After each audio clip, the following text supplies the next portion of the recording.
Goeiemôre vriende, ons is die Here nog dankbaar dat ons uitgespaar is, dat die Here nog 'n nuwe dag tot ons lewens toegevoeg het. Ons eer die Here dat ons vanmôre kan saam wees in sy naam, die naam bo alle name. Die Bybel sê die naam voor wie elke knie sal buig en elke tong sal bely dat hy die Here is. Die gebed van my hart is dat die Here vir ons baie ryklik sal saamseën by ons oordeenkings in hierdie week en in besonder ook vanmôre waar ons gaan kyk na die gedagte van vergeet geen een van sy weldade nie. Jy sal sien ek het 'n kort onderbreking wat ek doen met die oordeenkings wat handel oor Bybelse berading vir blywende verandering.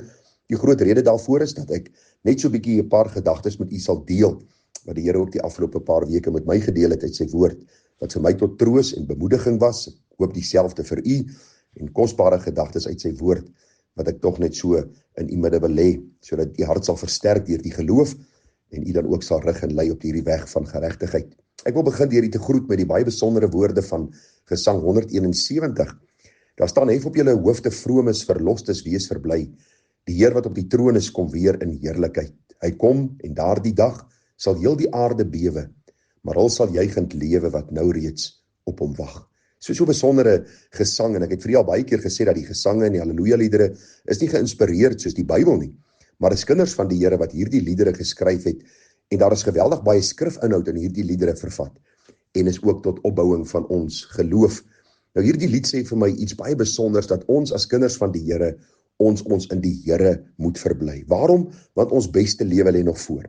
Ons gaan eendag by die Here in sy heerlikheid wees, 'n plek waar geen pyn, hartseer, sonde, verdriet, stryd, droefheid sal wees nie. Maar die Bybel sê ook vir ons, die dag as die Here in sy heerlikheid kom, sal die aarde bewe. Ek het 'n groot opdrag, 'n taak en 'n roeping om hierdie wêreld te evangeliseer, want daar gaan 'n dag aanbreek wat die Here in sy heerlikheid kom en hierdie aarde gaan bewe voor hom. Hulle gaan geroep word om rekenskap te gee. En die Bybel sê, in daardie dag sal mense uitroep, berge val op ons en heuwels bedek ons voor die aangesig van hierdie God met wie ons te doen het. En dan die laaste gedeelte sê, terwyl die Here die aarde oordeel, sal ons juigend lewe wat nou reeds op hom wag. Ons beste lewe lê voor. Ons beste lewe saam met die Here. Daarom wag op die Here. Vriende, wees getrou nou in sy diens en lewe tot sy eer. Waarom? Want ons gaan eendag loon by hom ontvang, wat ons aan sy voete kan neerlê. Dis nou die tyd van stryd, dis nou die tyd van uitdagings. Daarom moet ons volhard deur die geloof. En onthou net een ding, dis nie ons wat aan ons eie krag probeer staande bly of volhard nie, maar is hy wat in ons werk om te wil sowel as om te werk na sy welbehae. Kom ons wees getrou in die lees van die woord en ons tye van gebed en die tye waar ons by God se huis saam met ander kinders van die Here is. Kom ons vertrou hom om deur sy gees ons harte te versterk en juis vanmôre se boodskap ook in ons harte in te bou. Want vanmôre praat ek met u oor die gedagte van Psalm 103 vers 2, vergeet geen een van sy weldade nie. Nou, u wat my al 'n tydjie ken sal weet dat Psalm 103 een van my gunsteling psalms is. Ek lees vir u net die eerste 2 verse. Psalm van Dawid. Loof die Here o my siel en alles wat binne my is, sy heilige naam. Loof die Here o my siel en vergeet geen een van sy weldade nie.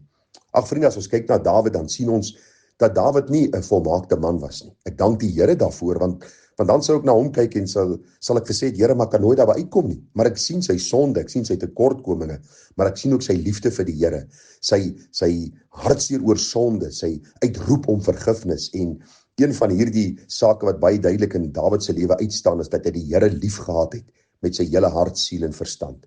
Ons sien dit baie duidelik ook in hierdie aanvangsvers, wat hy sê, loof die Here o my siel en alles wat binne in my is. Met ander woorde, sy hele wese.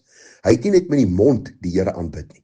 Hy het nie net met die mond die Here geloof en geprys nie, maar dit was 'n diep gesetelde liefde in sy hart wat oor sy lippe gevloei het. Luister, ons woorde openbaar wat in ons hart aan die gang is. En as ons nooit oor die Here praat of 'n dankbaarheid teenoor die Here het of aanbidding teenoor die Here het nie, is daar iets fout in ons siele. En daarom is dit nodig om vanmôre ook te sien dat vanuit ons harte, vanuit die diepste van ons wese, moet ons die Here loof en sy heilige naam prys. Heilig, hy's eenkant gesit. Daar is geen ander God soos hy nie. Hy's die enigste ware God, die alleen wyse aan wie toe kom die eer, die heerlikheid van nou af en tot in ewigheid. Maar die tweede vers sê, loof die Here o my siel en vergeet geen een van sy weldade nie. Hier wil Dawid net vir ons opnuut kom bring by die punt dat ons sal terugdink oor God se getrouheid in die verlede, sodat ons ook hoop kan hê in die hede en vir die toekoms. U sien, as ons gaan terugkyk oor ons pad, dan moet ons baie duidelik sien dat die Here vir ons as sy kinders goed is. Hierdie weldade beteken dinge wat God aan ons gedoen het, wat vir ons ten goeie was, vir ons voordeel, vir ons opbouing, vir ons versterking. En hierdie waarhede, vriende, is nodig om te oordink, sodat ons ook versterk kan word in die geloof. Baie keer kyk ons na die Bybelse verhale, ons kyk na die Bybelse figure, en ons sê, as die Here maar net homself kan openbaar aan my, soos hy homself aan Abraham geopenbaar het, of aan Paulus geopenbaar het, of aan Dawid, of aan Moses, en vriende, as ons dit sê, sê ons eintlik dat die Here homself nou verberg vir ons, en ons moet eintlik nou maar so bietjie die hide and seek speletjie speel. Die Here kruip weg, en ons moet hom nou maar gaan soek, en ons hoop maar dat hy eendag homself so aan ons sal openbaar, terwyl ons vergeet, dat ons die volledige woord van God het, anders as die Bybelskrywers, anders as manne soos Dawid en Moses en Paulus, het ons nou die 66 kanonieke boeke, God se openbaring aan ons, en ook uit die blaaie van die Bybel kan ons sien hoe die Here sy geliefde, sy heilige, sy kinders gedra het, vir hulle versorg het en voorsien het, en hoe ons ook kan kyk na ons eie lewe, en kan terugkyk oor ons pad en sien hoe die Here ons dra en versorg en vir ons onderneem. Ek wil u vra, dink bietjie aan u lewe vanmôre, en sê vir my vanmôre met 'n eerlike hart, was die Here nog nooit vir jou goed gewees nie? Kan jy vanmôre met sekerheid sê, luister, dat die Here verberg hom vir my? Ek sien niks van God se goedheid in my lewe nie. En ek wil vanmôre vir jou vra, as dit so is, dat jy werklik voor die Here sal buig en vir die Here sal vra om vir jou genade te skenk, om jou geestelike oë te open, om jou gedagtes te open en jou verstand te open, dat jy kan sien dat die Here vir ons goed is. Vriende, ons moenie sy weldade vergeet nie. Dink aan sy weldade op geestelike gebied. Die Bybel sê dat die Here wat gesê dat daar uit duisternis lig moet skyn, is hy wat in ons harte geskyn het om die verligting van die evangelie te bring. Dis 'n weldaad wat God aan my bewys het, die grootste weldaad ooit om my uit die duisternis na die lig te bring, om my siel te red. Wanneer laas het jy gedink aan die dag van jou redding, waar die Here jou uit die moddersluik van sonde kom optrek het, en jou voete op die rots Jesus kom plaas het? Vriende, dink aan God se weldade wat jou in stand hou geestelik. Jy wat miskien vanmôre 10 en 12 en 15 en 20 en 30 jaar gered is, kyk terug oor jou pad en vergeet geen een van sy weldade nie. Sien die tye waar jy in versoekings en beproewings gekom het en hoe die Here jou daardeur gedra het. Hoe jy sonde kon oorwin in die naam van die Here, hoe jy staande kan bly. Ag, dank die Here vir die vergifnis wat hy jou kom gee het, die kere waar jy geval het. Vriende, dink maar op tydelike gebied. Was jy nog nooit siek en het gesond geword nie? En nou praat ek nie net altyd van kanker of tuberkulose of een of ander groot siekte nie. Dink maar aan die klein siektetjies, net gewone griep waaraan baie mense doodgaan. Hoe die Here onderneem het dat jy antibiotika gekry het wat vir jou gewerk het en jy het gesond aan die ander kant uitgekom. Wanneer laas het jy die Here gedank oor hierdie weldaad aan jou bewys? Miskien is daar groot siektes in jou liggaam gewees, kanker of een of ander groot siekte en die Here het jou genees daarvan. Wanneer laas jy hom gedank vir hierdie weldade aan jou bewys? Miskien was daar gebroke verhoudinge. Miskien het jy probleme gehad met familie of werkskollegas of mense by die kerk en jy daaroor gebid en die Here het hierdie verhoudings kom heel. Dit is 'n weldaad wat God aan jou bewys het. Wanneer laas het u en ek vir hom dankie gesê daarvoor?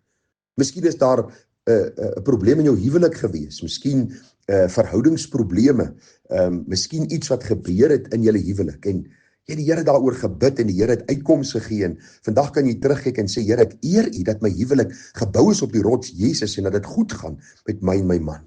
Ek dank u daarvoor. Wanneer laas het u en ek dit gedoen? Vriende, miskien kan ons dink aan ons kinders of miskien 'n finansiële besluit wat ons gemaak het, reg of verkeerd en hoe die Here ons daardeur gedra het, hoe die Here ons versorg op tydelike gebied elke dag. Daarom is dit belangrik dat ons nodig het vanmôre om so bietjie net terug te dink oor ons lewe. En soos Dawid te sê, loof die Here o my siel en vergeet geen een van sy weldade nie. Tel jou seëninge een vir een en jy sal verbaas wees oor wat God jou skenk. Dit is belangrik, vriende, dit is soms nodig om eerder weg te beweeg van die tye van murmurering en ondankbaarheid en opstandigheid en neerslagtigheid en by hierdie punt uit te kom en te sê, Here, ek wil my gedagtes oefen. Ek wil my gedagtes oefen om te dink oor u weldade aan my bewys. Vat 'n dagboek en skryf dit neer. Maak aantekeninge daaroor. Eer die Here vir die kere waar hy u gebede verhoor het, waar hy uitkoms geskenk het, waar hy u sonde vergewe het, waar hy u deur 'n krisis gehelp het en laat dit u geloof versterk.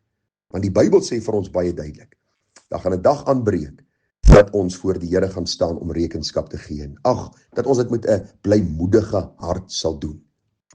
Ek kan nie anders as om af te sluit met Gesang 40. Net hierdie een vers wat sê, U goedheid, Heer, kan ons nie pyl nie. Wie word daardeur nie diep getref? Niks anders bring vir ons die heil nie. Ons wil ons hart tot U verhef. Aan U alleen ons dank en ere. Dit sal ons lus, ons lied hier bly. U sal ons nooit vergeet nie, Here. U wil ons in U waarheid lei. Ag vriende, ons kan die goedheid van die Here nie pyl nie. Kom ons wees dankbaar. Kom ons dink terug oor die pad wat ons gestap het saam met die Here. En ons vergeet geen een van sy weldade nie. Hoe gering, hoe groot ook al, kom ons dink daaroor en ons versterk ons hart in die geloof, dat die God van gister ook die God is van vandag en die God tot in ewigheid. Dieselfde God, die God van Abraham, Isak en Jakob, die God van 'n Paulus en 'n Petrus, wat vir ons sê, sal ons veilig lei tot die dag dat ons hom sy heerlikheid sal sien. Vriende, groete vir u, mooi dagie verder, tada.